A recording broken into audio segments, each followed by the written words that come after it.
Hi everyone. So in the last video, we saw how this game ended between Pillsbury and Lasker. He played King A3, Queen C3, B5, Queen C4, forced mate on D8. However, White could have done something a little trickier. So I'm going to ask you guys a question or two here. Queen to F5 check. Now my question to you is, what should White play here? Yeah, so pause your video, try to figure out what move should White play.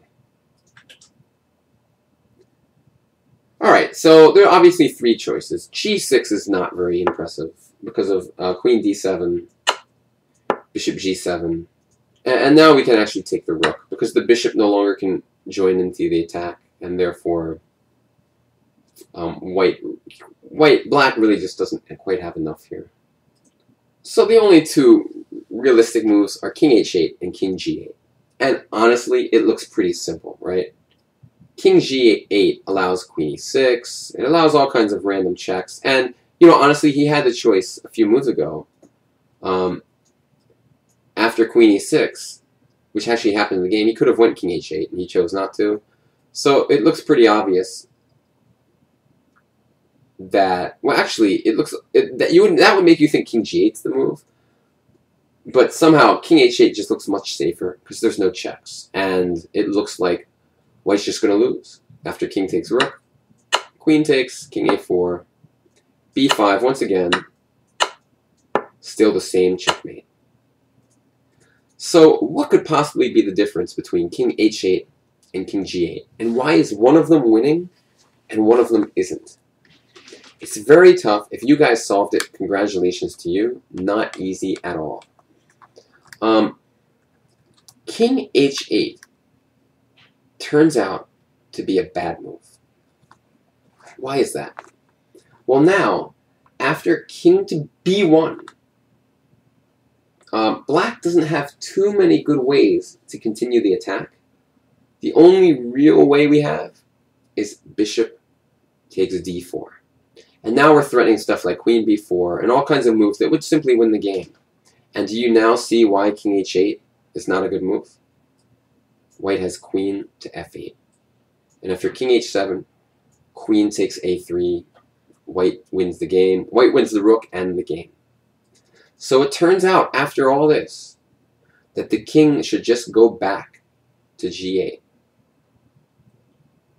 And after Queen E6, only then should we go King H8. The key here is if White plays King B1, now Bishop D4 is an irresistible attack, because after Queen E6, King H8, Queen E8, King H7. And White was never able to check on a square that also attacked this Rook on A3. And as always, if Rook takes D4, we have this checkmate. So because of this key idea, Queen takes F8, we had to make sure to stop that at all costs and end up putting our king on a square which looks more vulnerable. It looks like White has more checks on G8, but in fact, it's the only winning move. And now another key question from this position. After Queen E8, Queen to E6, King to H8, Queen to E8 check, King takes H7, King takes A3. Now, how does Black win the game? Pause your video once more and try to calculate this out.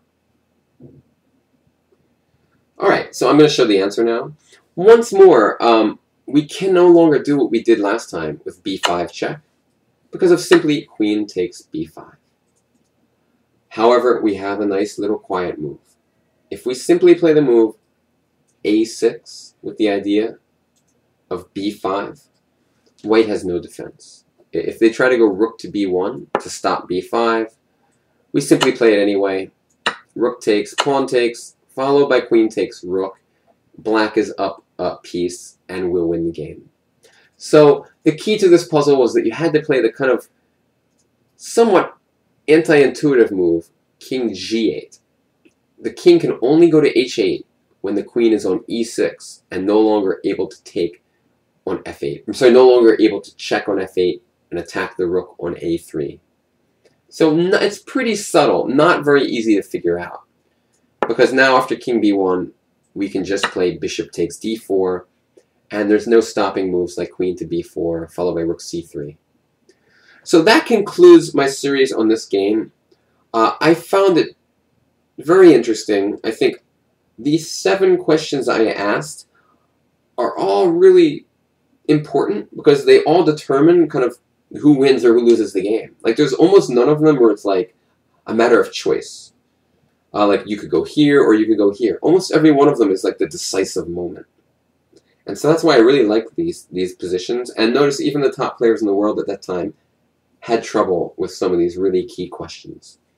So thanks for watching. I hope you liked the extended view on this game. Again, it's one of the most famous games ever, so you definitely should have learned a lot about it over the last week. Thanks everyone for watching, and I'll see you tomorrow with, I believe, round 10 of this tournament. This was round 9? No, this was round 10, right? My bad. Tomorrow might be round 11. So thanks all. See you then. Bye-bye.